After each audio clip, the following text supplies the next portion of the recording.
자, 오늘은 이제 BNB 코인에 대해서 좀 깊은 이야기를 좀 해보려고 하는데요. 저는 좀 이제 거시적인 관점에서 앞으로 다가올 이제 사이클을 좀 예상을 하는 편이긴 합니다. 근데 이제 한 달에서 두 달 전쯤에 일단 저는 BNB가 싼 고점 구간에서 붕괴될 수도 있다라고 예상을 했거든요. 하지만 붕괴가 되기 전에 엄청난 슈퍼 사이클을 만들어낼 거다. 근데 곰곰이 생각해 보니까 이 BNB가 붕괴된다라는 관점은 사실 지금까지 코인 시장에서 역대급으로 대폭락을 만들어냈던 사건이 첫 번째로 루나가 있고 두 번째는 FTT가 있고 세 번째는 굳이 따지면은 OM 정도가 있는데 많더라. 요 세 가지가 있을 것 같은데 조 단위 이상이 무너진 게 그 관점에서 봤을 때 사실 그 접점은 없어요. 그러니까 이제 루나처럼 FTT처럼 만트라처럼 이런 구조는 아니거든요. 하나씩 설명을 해드리면 일단 첫 번째로 루나 코인 같은 경우에는 이거는 결국에는 무너질 수밖에 없었던 구조였기도 합니다. 지나고 나서 생각을 해보니까 당시에는 몰랐거든요. 당시에는 힘이 너무 좋았어서 펀더멘탈이 유지가 될 수밖에 없었는데 사실 루나와 UST 스테이블 코인은 떼어낼래야 떼어낼 수 없는 관계였죠. 루나 코인의 시가총액이 커지면 루나 코인을 가지고서 UST 스테이블 코인을 발행할 수가 있었습니다. 그리고 그만큼 가치를 이 루나의 현 가치를 계산해서 UST 스테이블 코인을 발행을 하고 이거는 소각을 해버리죠. 그러면 잠재적으로 봤을 때 루나 코인은 소각이 되면서 루나 코인의 가격이 올라가면서 UST 스테이블 코인을 가지고서 물론 이거 반대로도 됐습니다. UST 스테이블 코인을 루나로도 바꿀 수도 있었는데 그러면 이제 UST가 소각되는 구조였는데 UST에 대한 수요가 뭔가 사용처가 있었으면은 이게 루나는 소각되면서 가치는 계속 올라가고 가격은 계속 상승을 하고 이게 무한 반복이 되면서 시가총액이 펌핑이 됐던 이 구조가 만들어졌을 텐데 아마 막바지쯤에 앵커 프로토콜이라는 디파이 프로토콜에서 20% 정도 이자, UST 이자를 제공을 해주기도 했고 이런 부분이 굉장히 좀 많이 좀 매력적이라고 느꼈을 수도 있었을 것 같습니다. 근데 이제 어떻게 보면은 그때 당시에 루나 코인의 시가총액이 한 500억 달러 정도가 됐고 그리고 이제 UST는 160억 달러 정도가 됐는데 요 두 개가 결국에는 루나 코인이 폭락하는 순간 UST의 디패깅을 막지 못하면은 결국에는 무너질 수밖에 없었던 구조였다. 이제 왜냐하면 스테이블 코인의 담보 방식이 이제 이 루나를 사실상 담보로 하는 거나 마찬가지였으니까 어떻게 보면은 루나 코인의 가격이 갑자기 급폭락하면은 막을 수 없는 구조였다. 이게 좀 보완이 된 게 USDC 100%를 아니면 USDE, USDT는 그래도 좀 합성된 준비금이 있긴 하지만 그래도 안정적이긴 하죠. 요놈들이 이제는 그 특정 코인을 담보로 하는 게 아니고 미국 달러나 채권을 담보로 하기 시작을 했죠. 근데 여기까지는 이해가 됩니다. 루나가 붕괴되는 것들은 그만큼 거품이 굉장히 많이 쌓였고 이 거품도 거품인데 선물 시장에서 특히나 샤크 트레이더 공매도를 노리는 세력들이 일정 구간에 이것들을 무너뜨리면은 막대한 차익 실현을 할 수 있는 헤지 펀드들이 공격을 성공했다라는 저는 표현을 쓰고 싶습니다. 이 무너지는 방식에 어, 어떻게 보면 좀 빠른 가속화를 만들어낸 거는 헤지 펀드의 공매도 공격이다. 자, 그래서 루나의 붕괴까지는 이해가 됩니다. 버블, 레버리지 어떻게 보면.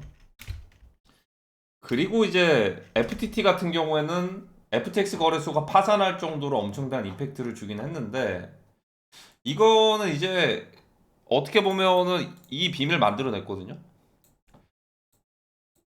이거는 역사상 거의 처음일 수도 있는 크립토 시장에서 CEO를 시작으로 해서 자산운용사 등등 이 FTT 코인의 몸집을 키운 뒤에 이걸로 담보대출을 받으면서 계속해서 투자의 영역을 키워나갔고 운용 자산 범위를 넓혀 나갔는데 그 과정에서 FTX 거래소에 예치된 고객들의 자산도 사용을 하기도 했고 그리고 뭐 이제 특정 마켓 메이커들의 청산 포지션을 면제부를 주기도 했고 뭐 여러 많은 일들이 있었단 말이죠 FTX 쪽에서는.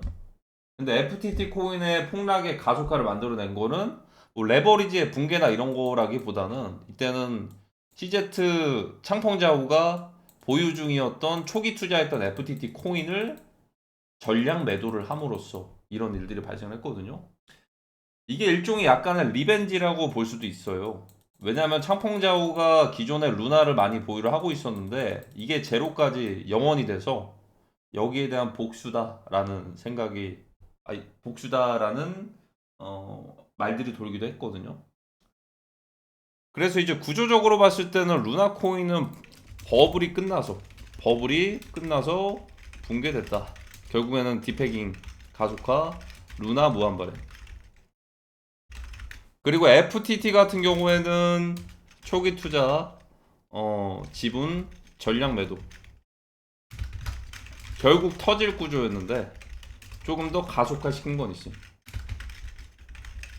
보유 자산, 초기 지분 전량 매도. 이런 상황으로 됐단 말이죠. 그런데 올해 4월 달에 나타났던 만트라. 이거는 정말 좀 이례적이었는데 요거는 요 두 개랑 전혀 사건이랑 관련이 없어요, 이게. 만트라다오. 이거 더 충격적이게도 얘도 시가총액이 10조가 넘었거든요. 얘는 어떤 사건이냐, 대충. 그러니까 이제 이거는 굉장히 심플해요.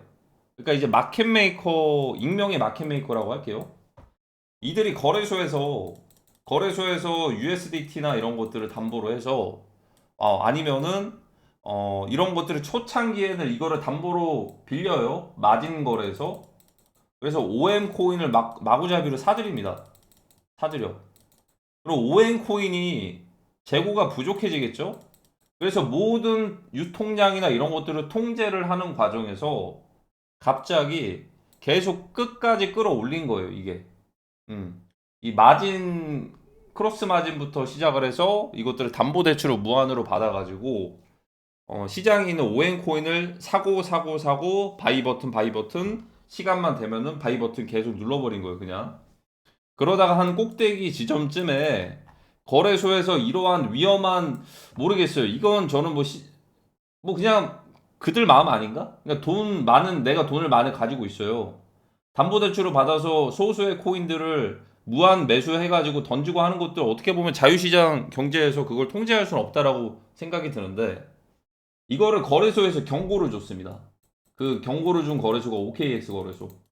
그래서 이 OM 코인의 폭락의 배후가 OKX에서 시작을 했다라는 얘기가 있긴 한데 이걸 잘 들어보셔야 되는 게 그러니까 이제 특정 소수의 익명의 마켓 메이커들이 OM 코인을 사서 이렇게 레버리지 담보로 해가지고 이거를 많이 보유를 했는데 이 계정들을 경고를 하니까 이 마켓 메이커 계정들이 이 OM 코인을 급하게 팔기를 시작을 했습니다. 셀 버튼을. 왜냐하면 동결될 수도 있다라는 경고를 날렸거든요. 동결. 그러니까 동결될 바에야 그냥 던져버리자. 그러면서 한순간에 대폭락을 했어요. 그러니까 시가총액이 한 10조짜리가 지금 한 2, 3천억? 그러니까 폭락하고 아예 회복도 못하고 있거든요. 그러니까 이거는 어떻게 보면은 조금 더 새로운 방식이에요. 그러니까 이게 다 구조가 다 다르거든요. 이 만트라 같은 경우에는 그냥 소수의 마켓 메이커 그리고 뭐 이제 저희가 모르는 그 재단에서의 물량을 통제하는 어떤 부분들도 있었겠죠. 마켓 메이커들이 무한 담보대출로 돈 찍누를 한 거예요. 돈 찍누를 해서 시장에 OM 사면서 롱 포지션 같이 차익 실험 보면서 고점 구간쯤에 거래소에서 동결 주의 경고 날리니 그냥 OM 다 팔아버리고 풀숏. 그래서 한 번에 이 마진을 상환해야 되니까 빌렸던 것들 다 팔아야 되니까 싹 다 던져버리고서 한 번에 청산. 많더라. 음. 이거는 어떻게 보면은 뭐 초기 지분을 던진 것도 아니고 뭐 버블이 끝나가지고 그 스테이블 코인으로 이 디패깅이 돼가지고 이렇게 던져진 것도 아니고 이거는 그냥 이제 순수 마켓 메이커들이 돈 찍느로 사서 올리고 롱 포지션 올리고 무한 담보 대출 매입을 한 뒤에 고점 구간의 거래소에서 통제하니까 바로 던져버리고 그러면 앞으로 다가오는 거는 뭐가 될까? 이런 생각이 들었거든요. 저는 근데 처음에는 BNB를 생각을 했는데 솔직히 말씀드리면 저는 BNB가 어떻게 보면 지금 그 미국 주식들이 토큰화가 되고 있죠. 모든 자산들이 토큰화가 되는 과정에서 BNB라고 한다면 바이낸스라는 거래소의 이 회사의 주식이 굳이 나스닥에 상장이 되기보다는 이 BNB 자체가 주식 토큰화가 되는 먼저 앞장섰던 애가 아닐까? 이런 생각이 들거든요. 물론 아직까지는 금융권에서는 이게 증권에 대한 그런 것들의 리스크가 있긴 하지만 이 BNB라는 자체가 지금 미국의 주식들이 토큰화가 되고 있는 과정에서 어떻게 보면 이제 미래를 먼저 보지 않았을까? 거래소 토큰이라는 것 자체가. 거기에다가 생태계 기능까지 활용을 하니까 이게 어떻게 보면 코인 시장에 꽂히지 않을까라는 생각이 들기도 해요. 왜냐면 예를 들어 코인베이스 주식이 있어요. 주식. 코인베이스 거래소에 주식이 있으면 이걸 토큰화를 한다고 해서 이 토큰화 된 거를 뭘로 할 수가 있나? 그냥 토큰화 된 걸로 거래할 수가 있죠. 근데 BNB 같은 경우에는 바이낸스 거래소에 BNB를 어느 정도 일정량을 보유하고 있으면 수수료 할인 혜택을 주기도 하고 BNB를 보유를 하고서 어떻게 보면은 초창기에 그 출시가 되는 런치패드나 런치풀 같은 것들을 참여해서 배당을 받기도 하고 뭐 BNB를 가지고서 뭐 어느 정도로 이제 뭐 경품 같은 거를 뭐 추천할 수도 있는 거고 여러 가지 생태계 활용을 할 수가 있는데 이 주식이 토큰화되는 건 없단 말이죠. 어떻게 보면 그러니까 좀 크립토 시장에 이 미래를 먼저 앞서 나갔던 꽃이지 않을까라는 생각이 들어서 BNB가 완전히 폭락한다는 관점은 조금은 배제하기 시작을 했어요. 그러니까 이제 원래는 약간의 FTT 코인이나 이런 것들처럼 이제는 FTT 코인이 그렇게 됐으니까 반대로 리벤지로 이제 BNB가 그렇게 될 수도 있지 않을까라는 걱정을 하긴 했거든요. 그러니까 모르겠어요. 모르겠는데 조금은 생각이 좀 바뀌긴 했어요. 아, 뭐 그렇게 될 수도 있겠지만 우선은 이제 그렇게 되기 힘든 구조도 있는 게 일단 창펑자오가 지분을 다 가지고 있거든요. 68% 모든 물량을 통제하고 가지고 있는데 그렇다고 해서 이 물량들을 창펑제하고 저는 던질 거라고 생각이 들지 않아요. CZ 바이낸스가 오히려 이 물량을 나중에는 소각하거나 아니면은 유동성 풀에 덱스 쪽에 풍부한 유동성 풀에다가 BNB를 공급하면 공급했지 요것들을 팔 것 같지는 않다라는 생각이 들기도 합니다. 음. 그러면은 BNB에 대해서 어떻게 보면은 이거를 붕괴시키려면 매도할 현물 물량이 필요할 텐데 이 물량들을 이미 창펑제어가 다 통제를 하고 있는데 사실상 이거 말고는 없거든요. 익명의 해커 그룹이 창펑자오의 개인 지갑을 탈취해서 현물 BNB를 덱스부터 뭐 거래소에다가 던져가지고 루나 코인처럼 폭락하는 거 아닌 이상은 저는 힘들다라고 봅니다. 근데 그런 식으로 되면은 좀 이제 새로운 방식의 폭락이 될 수도 있겠고 근데 저는 그것보다는 더 먼저 나올 게 바로 리플이 되지 않을까라는 생각이 들거든요. 저는 예를 들어 BNB보다도 리플이 먼저 그런 상황을 맞닥뜨리지 않을까. 사실 이제 리플이랑 XRP랑 구조적으로 봤을 때는 조금 다르긴 한데 이 물량을 가지고 있는 구조는 비슷해요. 물량 가지고 있는 비슷합니다. 그러니까 예를 들어서 XRP 리플랩스에서 그리고 리플이라는 이 프로젝트 팀에서 보유 중인 물량이 60%에서 70%거든요. BNB 자체를 보유하고 있는 게 창펑자고 혼자면 68%예요. 보유 중인 지분이 이렇게나 많은 것들은 XRP랑 BNB랑 트론이랑 몇 없어요. 비트코인도 사토시 나가모토가 100만 개긴 하지만 60%는 아니잖아요. 그리고 비탈릭 부테린이 이더리움 뭐 1조치를 가지고 있긴 하지만 1% 미만입니다. 어떻게 보면. 근데 유독 많이 가지고 있는 게 트론이랑 BNB랑 XRP인데 그 중에서 XRP 같은 경우에는 방금 말씀드린 예를 들어 XRP에서 보유 중인 지갑들을 익명의 해커가 거기에 대해서 접근을 어떻게든 하게 됐을 때 그거를 탈취한 XRP를 전량 매도했을 때 폭락 나오는 상황은 충분히 나오지 않을까라는 생각이 들고 분명히 반면교사 삼을 만한 그런 사례가 만들어질 거거든요. XRP가 이런 사례를 맞닥뜨렸을 때 BNB에서는 어떻게 대응을 할 것인가? 개인 지갑에 대해서의 보안을 강화를 할 건가? 아니면 차라리 일부 물량을 그냥 소각 번시켜 버릴 겁니다. 오히려 번해버리면 더 호재일 수도 있고 이런 생각이 듭니다. 그래서 만약에 XRP만으로도 붕괴가 됐을 때 굳이 BNB까지 추가적인 붕괴가 되지 않을 가능성이 있다라는 생각이 들기도 합니다. 어떻게 보면은 거래소 기반의 토큰, 이게 곧 주식들이 토큰화가 되는 것들보다도 조금 더 뛰어난 코인베이스와 비교를 해보면 훨씬 더 활용 가치가 높겠죠. 코인베이스 토큰보다는. 토큰화된 주식 토큰보다는. 그래서 아마도 만약에 BNB가 그렇게 된다면 예를 들어 쌍고점까지는 갈 텐데 얘도 조정은 있을 것 같아요. BNB만. 근데 이제 루나도 쌍고점을 가긴 했거든요. 하락을 하고 쌍고점 가고 얘는 그냥 붕괴가 됐는데 BNB 같은 경우에는 쌍고점을 가고 붕괴가 되는 건 아니고 조정은 엄청 세지 않을까. 그러니까 쌍고점은 가되 조정도 엄청 세요. 1400달러에서 600달러. 근데 조정 이후에 루나랑은 다르게 우상향하지 않을까? 이런 생각이 들기도 합니다. 다만 이제 그런 게 있을 거예요, 분명히. 그러니까 이제 BNB 같은 애는 이렇게 제가 왜 900달러 기준을 보냐면 900달러까지 회복을 하고서 BNB의 상승분이 좀 커졌을 때 그 다음에 하락을 하더라도 방어할 수 있는 것들이 좀 있을 거거든요.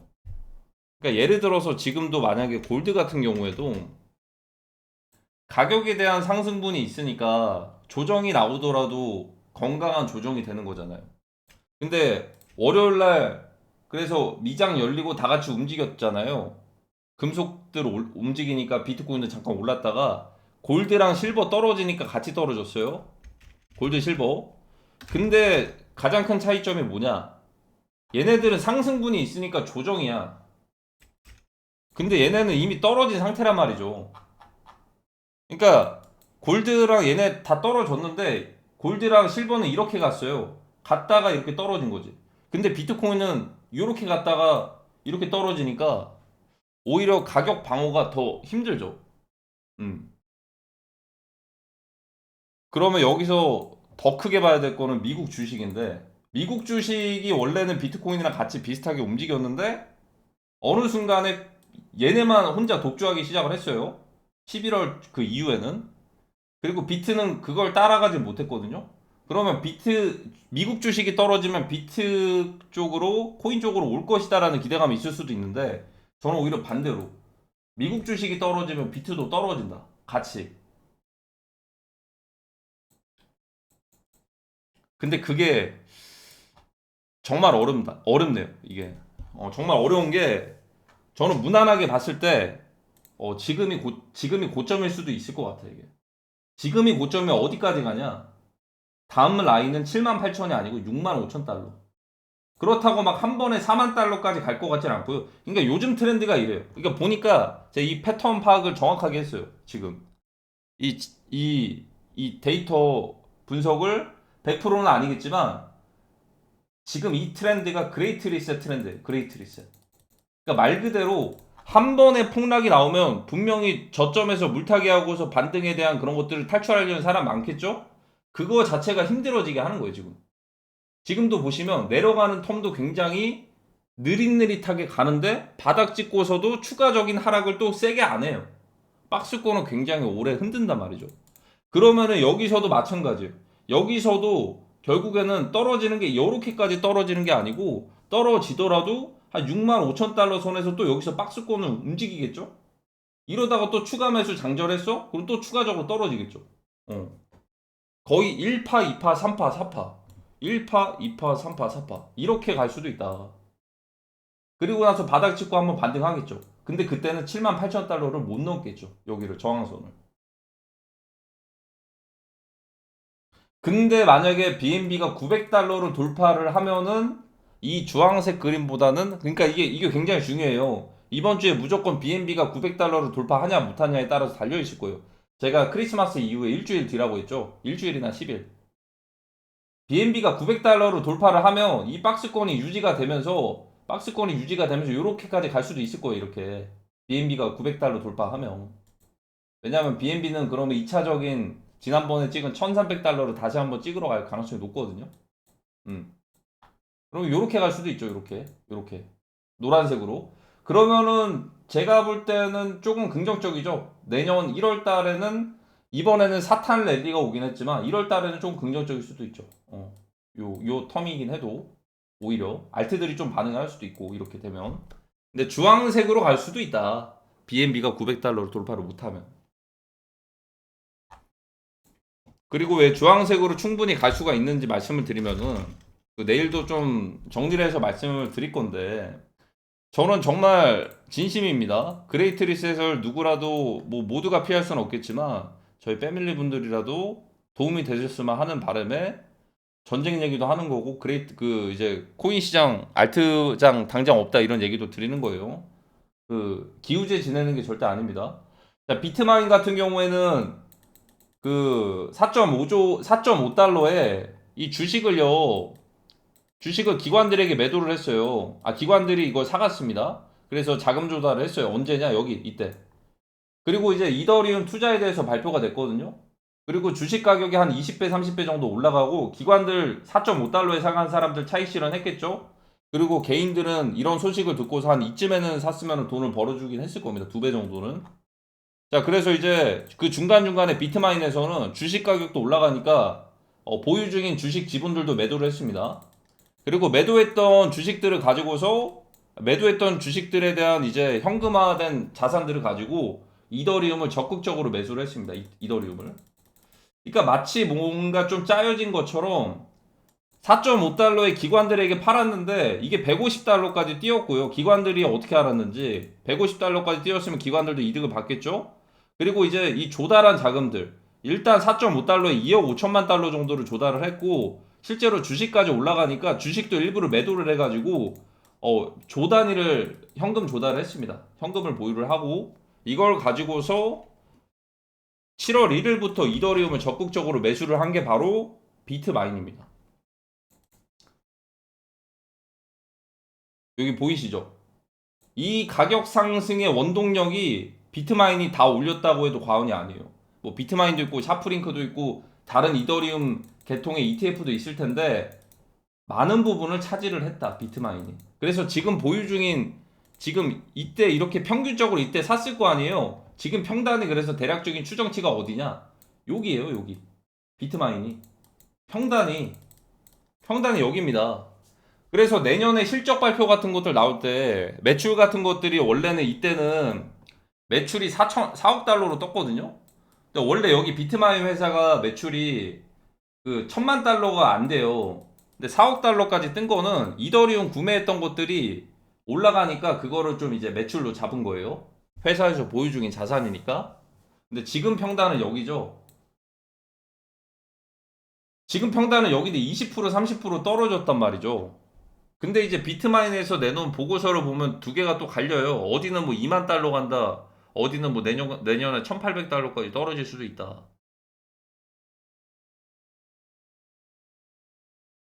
근데 비트마인의 주식의 이제 주가를 보면은 회생불능이죠. 그러니까 지금 이더리움에 대해서 더 이제 매수할 수 있는 자금들이 마련이 되려면 비트마인 주식이 떡상해야 돼요. 지금 여기서 2배는 더 올려야 된단 말이죠. 이게. 음. 비트마인 주가가 오르면은 그 전에 했던 방식대로 이더리움 매수할 수 있는 지분도 얻을 수가 있을 것이고, 비트마인이 올라간다는 거 이더리움도 아마 그쯤에는 반응을 할 겁니다. 근데 반대로 MSTR처럼 주가가 폭락을 한다면, 그러면은 이제 이더리움도 같이 폭락할 수가 있죠. 그리고 비트마인이 보유 중인 이더리움을 지금 스테이킹을 일부러 해놨는데, 아마 그들이 앞으로의 이더리움에 대한 강세장의 주인공은 제가 볼 땐 비트마인은 아니에요. 역사 속에서 크게 잊혀질 수도 있을 거예요. 매년 사이클마다 주인공은 맨날 나왔거든요. 주인공은 나왔는데 큰 실수인지 모르겠지만 붕괴가 된 이후에 그들은 잊혀졌습니다. 그러니까 2017년에도 맨날 그 주인공이 맨날 달라요. 연도마다 다릅니다. 연도마다. 근데 비트마인도 저는 마찬가지라고 생각이 드는 게, 지금 이더리움은 17조 원어치를 가지고 있는데 일부 가격들이 떨어지면은, 예를 들어서 레버리지가 껴있으면 일부 보유 중인 이더리움을 매도할 수도 있고, 오히려 비트마인이 이더리움을 지금 구간대에서 적극적으로 올리는 방법이 딱 하나가 있거든요. 주식을 올리는 방법은 좀 힘드니까 보유 중인 이더리움을 가지고서 담보대출을 받아요. 최근에 근데 스테이킹을 하기도 했거든요. 담보대출을 받아서 대출 받는 것들로 그거를 시장에서 이더리움 사는 방식이 하나 있긴 해요. 이거 실행할 수도 있어요. 불법은 아니에요.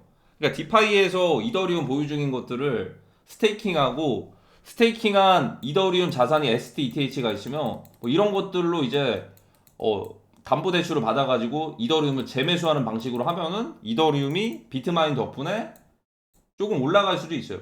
다시 이렇게 3,600달러 선까지. 그러면 이렇게 좀 싼 고점 그리고서 아까 그려드린 비트코인 같은 경우에는 이 노란색처럼 갈 수도 있겠죠. 비트마인이 그렇게 하면. 그러니까 이게 대신에 위험한 거예요. 그 다음이 문제예요. 이렇게 돼버리면 그 다음은 이렇게 될 수도 있어요. 왜냐면 담보대출을 받았으니까. 그러니까 담보대출 받은 거는 강제로 매도가 되거든요. 가격이 떨어지면. 하지만 이제 단기적인 상승에 대한 희생을 하는 거죠. 어떻게 보면. 레버리지를 써가지고. 그래서 최근에 비트마인이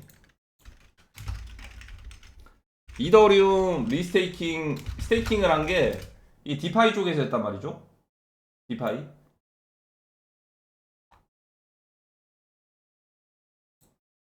410만 개 돌파를 했다라고 하잖아요.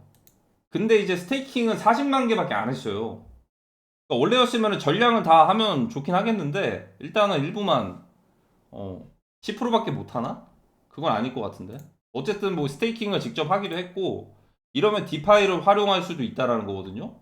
갑자기 뭐 이제 유레카처럼 뭐 스테이킹을 한번 테스트로 해보니까 담보대출을 한번 받아봤는데, 풀에서 이제 그 스테이블, 근데 이제 담보대출도 이게 그 스테이블 달러나 이런 것들이 많이 공급이 돼야지 비트마인의 담보대출을 받아줄 텐데, 그거는 뭐 이제 AAV나 이런 쪽에서 유동성 풀을 체크를 해보면은 누군가 또 공급을 해줄 수도 있고. 그래서 이들이 이렇게 스테이킹을 하는 과정에서 담보대출을 만약에 실행을 하면은 단기적으로 가격 상승의 원동력이 되는 유동성을 확보할 수도 있는데, 하지만 끝은 좋지는 않을 거다.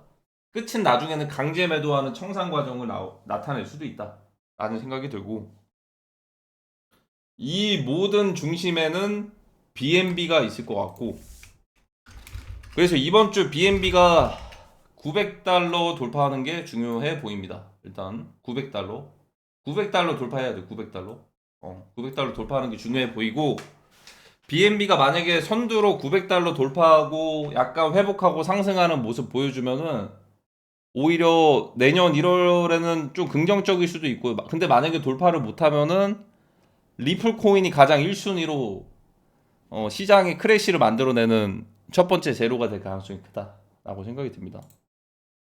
그리고 좀 생각이 또 바뀐 게 있어요. BNB가 완전히 무너질 것 같지 않아요. 제가 볼 때는 큰 변동은 2번 정도는 있을 것 같은데, 앞으로 두 차례, 뭐 여기서 더 떨어질 수도 있어요. 더 떨어질 수도 있는데, 한 이 정도의 위기를 겪고서 결국에는 올라가지 않을까라는 생각이 들고, 무엇보다도 지금 이 BNB의 상승분만큼 따라서 올라간 코인이 몇 없거든요. 비트코인을 기준으로 봤을 때는 비트코인은 한 요 정도에서 요렇게 됐어요. 요 정도. 비트는. 이더는 이 정도도 이전 고점도 돌파 못했죠. 얘는 나중에 잘 갈 겁니다. 나중에. 어. 이더 같은 경우에는 이더는 여기 자리죠. 이더. 비트는 조금 괴리율이 좀 있긴 한데 비트도 요 정도는 되네. 요런 그림. 근데 이제 BNB는 상승 곡선이 조금 더 가파른 느낌이네요. 여기. 단기간의 상승 속도가 빨랐다. 그래서 이번 메인 중심은 시작과 끝은 BNB가 될 것이고 BNB가 만약에 900달러 회복 못하면 그때는 XRP를 주목하시라. 저는 이게 가장 먼저 무너질 가능성이 굉장히 높다라고 보거든요. 생각이 바뀐 겁니다. BNB가 무너진다라기보단 BNB는 어떻게 보면은 나중에 근본이 될 만한 그런 게 될 것 같다라는 생각이 들기도 하고 뭐 나중에 또 바뀔 수도 있겠지만 XRP는 이 레버리지 ETF 레버리지가 아니고 현물 ETF 요거 출시되자마자 가격 하락을 했는데 20달러인데 리프 코인 폭락하면 이거 완전 폭락하겠죠? 코인 시장에 역사상 없을 만한 그런 사례를 만들어낼 수도 있다.